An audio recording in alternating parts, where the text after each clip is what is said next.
urban microclimate narratives, and it's using videographic walk-along narrative and data-driven analysis to gain insights into the experience of urban microclimates.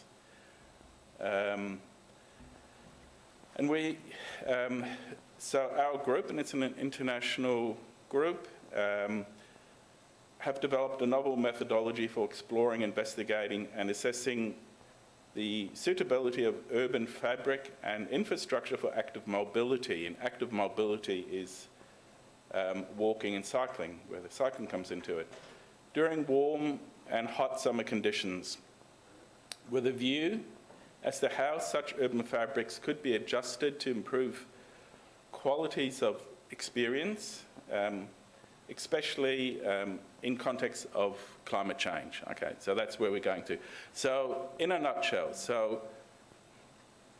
if we want to transition to a better way of living and a less carbon intensive way of living, transportation is a key area. And the best way of transporting yourself is through your own energy. So walking, cycling. It has huge mental health and physical health benefits, as well as, of course, environmental benefits. But in context of climate change, so as our climate is getting hotter and less stable, how can we continue to do that? So if it's, as we saw this year already, a lot of people have been dying in Europe from climate stress, including, very unfortunately, Dr. Michael Mosley, who's a very famous English doctor and presenter, and he died of heat stress in Europe, in Greece, very fit man, and it can happen very quickly. So that's our team. I won't go through it. So why are we doing this research? So firstly, it's about livable cities for active mobility. So if you want to be able to ride your bike through a city, you have to have the infrastructure there, and you have to have the situation, the context that makes that a viable and enjoyable way of getting around. So as the climate gets hotter and more unpredictable, we must rethink how we engage with the outside and what our expectations are.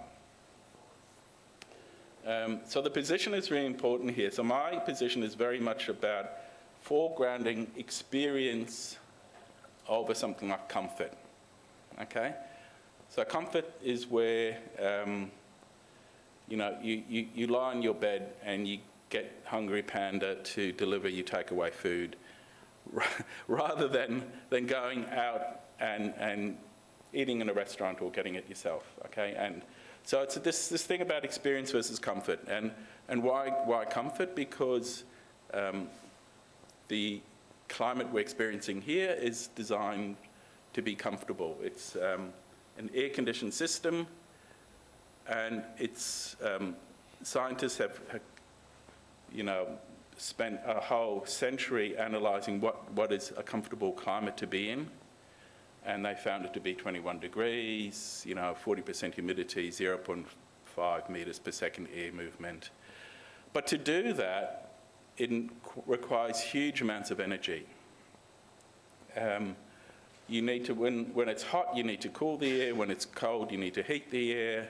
When it's humid, you need to dry the air. When it's dry, you need to humidify the air.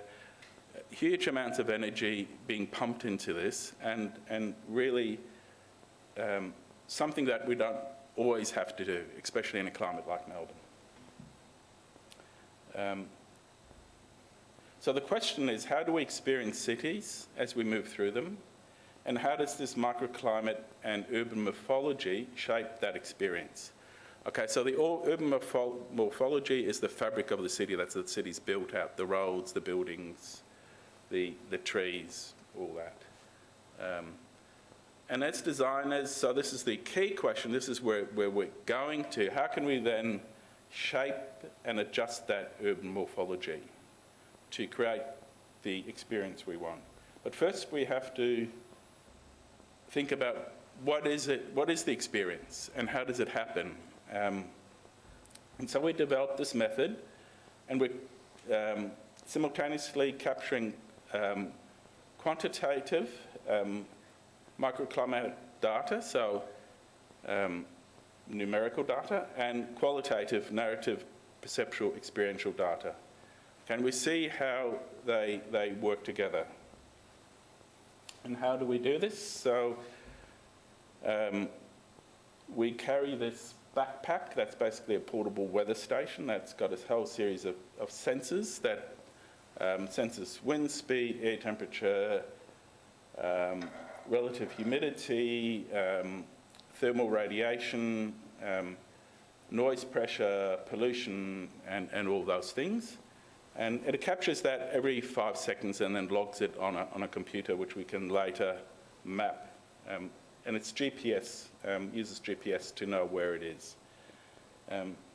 So that's the quantitative, so that's the numerical data, right? At the same time, we're carrying a GoPro, and we're narrating our experience. So as we walk through the city, we say, that's a nice breeze, I'm getting hot, you know, this is beautiful, something over there smells nice, that's a nice sound, that's a horrible sound, I'm getting stressed. And so we narrate this experience, and this is sort of how we plan our journey. I won't go through all this. And so we have a whole methodology here, and at the end of it, then we analyze the data. So we analyze the climate data and we analyze the experiential data, which requires really boring transcribing, writing things down, making connections, and so on. I tried to use AI to do that. Maybe I can find better tools, but in the end, I gave up, and you almost have to go through that data yourself. You can't get AI to do it for you because there's little beautiful snippets of information that you'd miss. And here's an example, okay? So, you know, we're walking along and it's in Munich and it's, I think it's like 32 degrees. And I walk past this wall and I feel this wall feels really cool. And we go, well, that's interesting. Why is this wall radiating cold? And is it radiating cold? And so that's where then the data comes in, because we can see, I feel that this is cool, but is it actually? And so the data will then tell me that. And we're discussing that.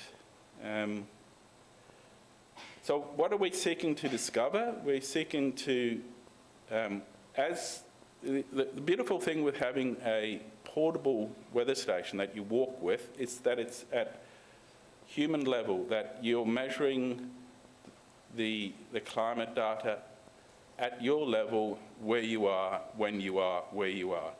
Okay, if I look up on Google now, it'll tell me it's 13 degrees. Well, it's 13 degrees somewhere pretty far away from here. It's not 13 degrees in this exact spot. Whilst this weather station tells me exactly what it is. How does the urban morphology, so in this case it's this wall and those trees, how does it shape our experience and the data? And then what is our perception of it? How do we feel about it? So we've done Melbourne, Munich, Lisbon so far.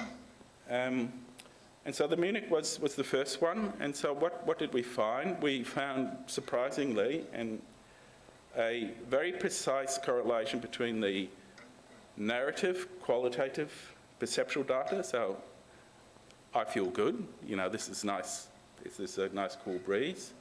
And the quantitative data. So the data will tell me, yeah, there is a nice cool breeze. But this is the interesting thing, and this is,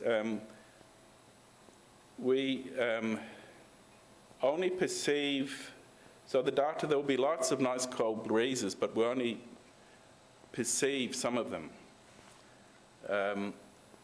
So that's where the green flag is, you know, that's the cool breeze. And this is because we only perceive something if it actually has a change effect on us. So if I'm getting hot and a bit sweaty and there's a nice breeze and it cools me down, I notice it. If I'm not hot and sweaty and there's a breeze, I really don't, you don't perceive it.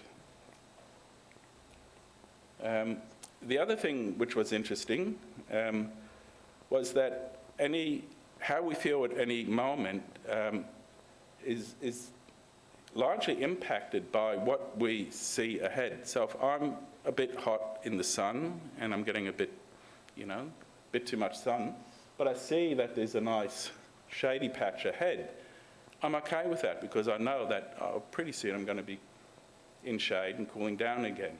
So the body sort of adjusts for that. If I'm in the desert and all I can see is desert, and I'm hot, I know there's going to be no relief, and I start to get worried and the body starts to get stressed.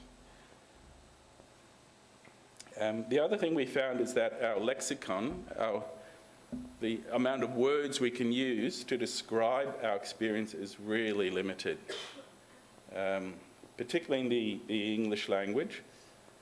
So, there's not much graduation and nuance between a breeze and wind. And so, you keep saying, oh, it's a nice breeze. Well, this is getting boring. But it also doesn't really describe the finer qualities of our experience. And so it's as if we almost have to invent a new language. And Beaufort did that for weather for shipping in England, which is called the Beaufort scale, which we now use all the time. It's a level 5 hurricane or something. Well, that comes from that and came from shipping. So we almost have to invent our own language.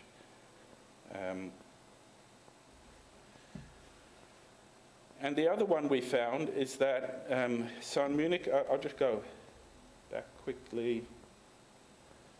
You can see, so in Munich we did it across 3 days, the same walk 3 times in different weather. So 20, 25 and 30, and in Melbourne we did it 34, 27 and then 39.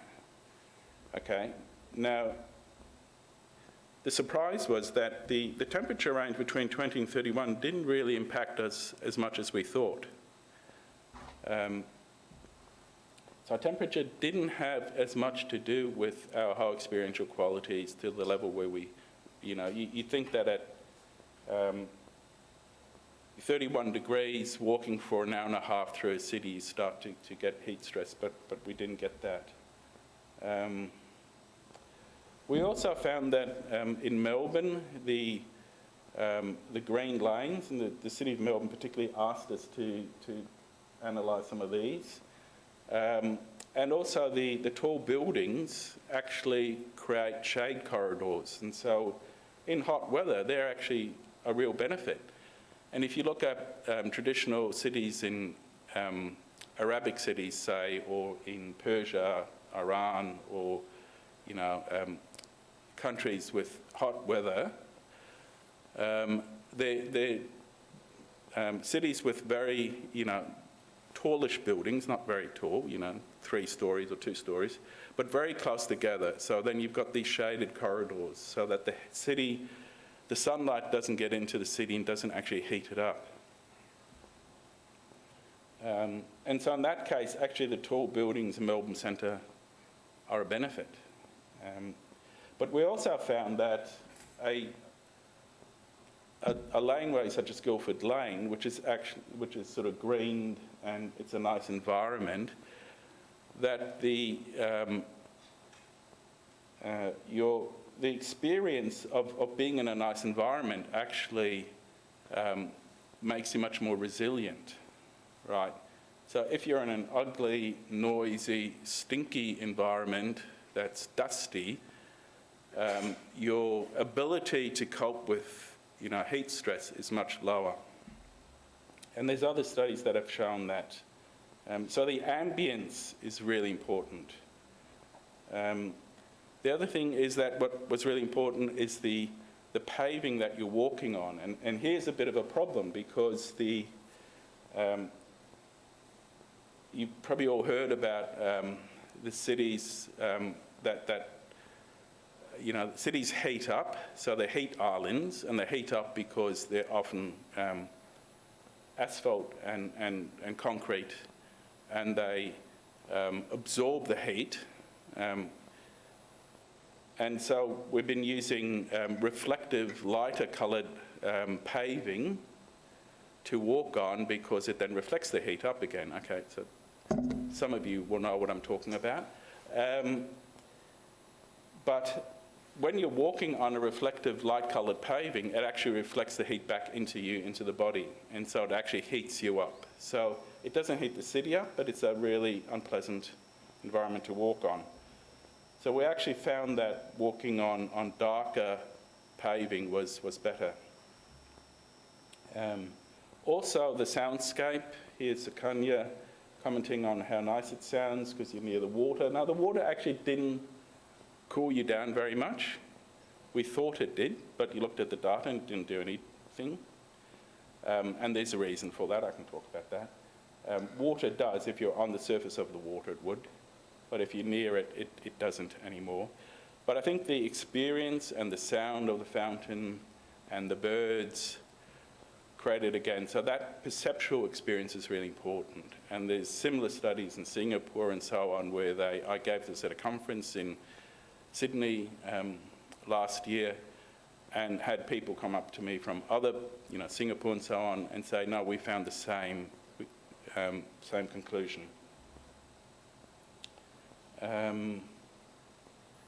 Okay, and where we sense heat stress, sometimes where the data tells us there's heat stress, we don't feel it. And this is a really good example. I think I had my first slide, so maybe I'll start with that here. Where was it? Sukanya and Caitlin came on one of our walks. Very hot day, it's about 39, huge level of heat stress here, but now you're getting the nice breeze off the river, and the experience is actually really nice. And so that doesn't always correlate.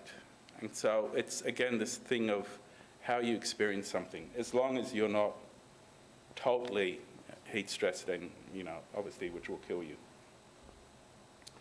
Anyway, I better finish there. So it's an ongoing project, but a project is, the idea is, how do we then rethink, reshape our city in a